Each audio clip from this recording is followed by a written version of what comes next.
현대인들이 정말 바쁘게 일하고 또 움직이시죠. 직장인들의 컨디션이 좋지 않는 이유를 찾을 수 있습니다.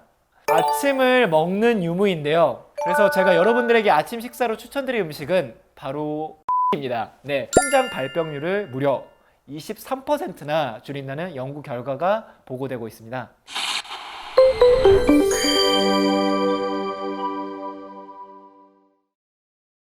안녕하세요. 당신의 삶과 건강이 180도 새로워진 곳 180 한의원의 윤영찬 원장입니다. 여러분들 요즘 컨디션이 좀 좋으신가요? 저는 요즘 운동도 잘하고 있고 아침도 잘 챙겨 먹고 있어서 하루 종일 컨디션이 좋은 편에 속한다고 자부하고 있는데요. 바로 여기서 대부분 직장인들의 컨디션이 좋지 않는 이유를 찾을 수 있습니다. 아침을 먹는 유무인데요. 바쁘다는 이유로 아침을 당연히 안 먹는 것이라 생각하는 분들이 많으실 겁니다. 그렇지만 간단하게라도 꼭 챙겨 먹어야 될 것이 아침밥입니다.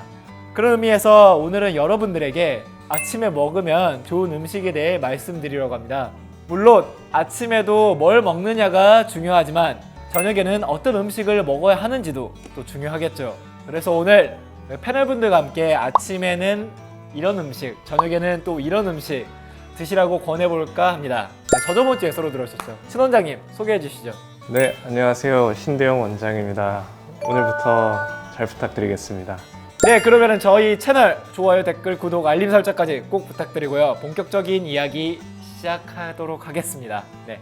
원장님은 아침을 잘 챙겨 드신다고 하셨는데 혹시 어떤 음식으로 아침을 챙기시나요? 아마 어렸을 때부터 그 부모님이 아침 식사의 중요성을 정말 강조하시면서 꼭 챙겨주셨던 것 같아요. 주로 한식 위주로 먹었었고 또 특히 국물 요리 제가 또 좋아하거든요. 속이 차가워서 그래서 소고기 묵국, 된장찌개, 김치찌개 등으로 밑반찬과 함께 아침밥을 든든히 먹었었던 것 같습니다. 바쁜 아침에는 시간 내서 챙겨 먹기가 요즘에는 좀 어려워서 전날에 베이글이나 아니면 샌드위치 등을 도시락에 싸놓던가 아니면 정말 피곤해서 시간이 없더라도 그릭 요거트에 과일류, 견과류 등을 넣어서 아침을 꼭 챙겨 먹으려고 합니다. 신 원장님 같은 경우는 아침 어떻게 챙겨 드시고 계세요?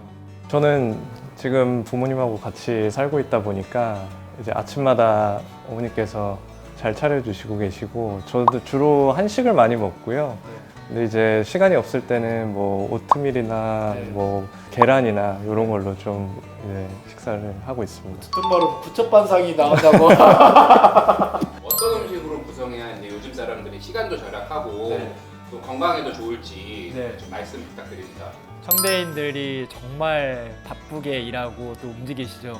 보통 아침을 건너뛰시는 분들이 정말 많은데 아침을 먹으면 속이 불편하다 또는 전날에 야식을 먹거나 과식하거나 아니면 과음해서 아침 식사가 좀 부담스러운 분이 있는데 아침 식사를 챙기는 것은 또 하루를 시작하는 연료를 채워난다라고 생각하시고 간단하게라도 좀 챙겨 드셨으면 좋겠어요.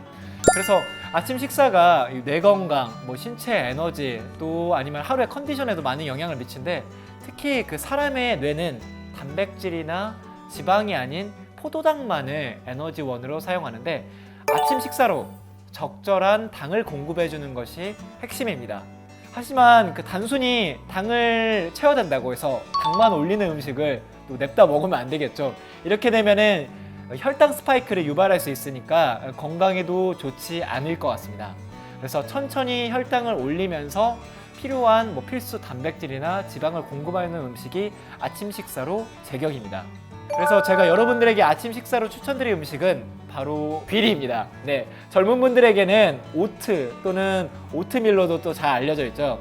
귀리는 뉴욕 타임즈에서 선정한 10대 푸드 중에서 유일하게 곡물로 하나로 포함이 됐었는데요. 단백질이 쌀의 2배이며 라이신 등의 필수 아미노산과 함께 칼슘이 풍부하게 함유되어 있습니다. 귀리에는 베타글루칸이라는 성분이 풍부해 나쁜 콜레스테롤인 LDL은 낮춰주고 좋은 콜레스테롤인 HDL을 또 높여주며 심장 발병률을 무려 23%나 줄인다는 연구 결과가 보고되고 있습니다. 귀리의 베타글루칸은 이뿐만 아니라 인슐린 분비를 감소시켜 당뇨 환자의 혈당 수치를 낮춰주는 효과를 또한 가지고 있다고 보고됩니다. 귀리의 풍부한 식이섬유가 장 운동을 활발히 촉진시켜 변비에도 또 예방이 되고요. 다이어트에도 효과적인 귀리 한번 드셔보는 게 어떠세요? 그래도 정말 나는 아침에 식사할 시간이 없다 또는 준비하기 기차 타는 분들에게 추천드리는 음식은 바로 과일입니다. 지금은 딸기가 한창 제철인데요. 딸기, 블루베리 등 베리류는 칼로리가 낮은 대표적인 과일인데 혈당도 천천히 올리고 수분도 많으면서 위장 자극도 덜해 아침에 먹기 제격인 것 같습니다. 또한 딸기는 100g당 비타민C가 100mg이나 함유되어 있어서 사과의 20배 정도이니 비타민C의 왕이라고 불립니다. 수면 중에 손실된 수분과 비타민을 보충하는 데 제격인 딸기, 이번에 한번 드셔보시는 건 어떠실까요? 아침에 먹으면 금사가 있는데 저녁에 먹으면 독사가 된다는 이야기. 이거 사실인지 한번 여쭤보고 싶었습니다. 이런 이야기가 퍼지게 된 이유가 있을 건데 그 사과의 산도가 속을 쉽게 쓰리게 해서 위액을 과다하게 배출시키고 또 저녁에 먹으면 속을 불편하게 해서 그럴 것입니다. 심한 역류성 식도염이 있거나 또는 위험인 분들을 제외하고 나서는 사과 하나가 그 위를 쓰리게 할 일은 크게 없습니다. 그래서 건강한 사람이라면 사과 한두 알은 언제든지 먹어도 됩니다.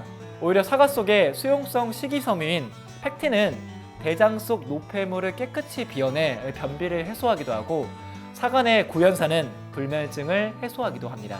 따라서 소화불량을 달고 사시는 분들이 아니라면 적당히 밤에 먹는 사과는 괜찮다, 이렇게 말씀드리고 싶어요. 하지만 과일 속에 든 과당은 체지방을 축적시켜 쉽게 살찌게 만든다고 하니까 늦은 밤에 드시는 과일은 적당히 드시는 게 좋겠죠? 혹시 저녁에는 몇 시 전까지 음식을 먹는 것이 좋고 또 부담이 없을 음식은 무엇인지 추천을 부탁드립니다. 대략적으로 잠들기 2-3시간 전에는 저녁 식사를 맞춰주시는 게 좋습니다. 우리 몸은 교감신경계, 부교감신경계 등 자율신경계 조율에 의해 각성하여 활동하고 잠을 자기도 합니다. 보통 수면 전에는 부교감신경이 활성화되면서 멜라토닌이 분비되어 잠들 준비를 하는데 수면 전에 식사를 하게 되면 교감신경이 흥분되면서 뇌를 각성시키고 수면 호르몬을 억제합니다. 또한 혈액이 소화기로 몰리면서 쉬어야 할 우리 몸의 엔진인 심장이 더욱 빨리 뛰어 일을 하기 시작합니다. 몸이 쉬어야 하는데 자꾸 음식을 밀어 넣으면 잠을 들 수가 없는 것이죠. 또한 잠에 들더라도 소화 능력이 많이 떨어지고 분비된 위액이 역류하여 역류성 식도염 등 위장 질환을 일으킬 수도 있습니다. 몸의 대사를 기준으로 보면 사실 건강한 야식이라는 건 없습니다. 그냥 먹고 싶어서 그런 것이죠. 하지만 폭식으로 이어지는 배고픔을 달래기 위해서는 요거트, 계란, 아몬드 한 줌 등 위장에 부담이 되지 않는 음식 등을 추천드리고 싶습니다. 자, 오늘은 여러분들에게 간단한 음식 추천을 해드렸는데요. 아침과 저녁 모두 챙겨 먹을 음식이 중요하다는 이야기는 곧 모든 음식을 먹을 때 적절하고 또 건강하게 드시는 것이 중요하다는 이야기가 될 것입니다. 그러니 저희 180도 채널에 구독하시고 식단을 비롯한 건강관리 정보를 얻으시기를 바랄게요. 건강은 노력입니다, 여러분들. 노력하지 않고 좋은 건강을 바란다는 거 여러분들의 오만입니다. 식단부터 반드시 노력하시길 바랍니다. 이번 콘텐츠를 통해 바로 다음날 아침부터 건강하게 아침 먹는 습관, 그리고 하루를 잘 마무리하면서 건강하게 저녁까지 먹는 습관을 꼭 실천하시길 바랍니다. 그럼 저희는 다음 콘텐츠에서 다시 찾아뵙도록 하겠습니다. 180도의 윤원장, 신원장이었습니다. 안녕. 오늘 패널분 좀 어떠셨나요, 방송? 네. 네, 유익한 정보가 많았다고 생각합니다. 정말 유익했나요?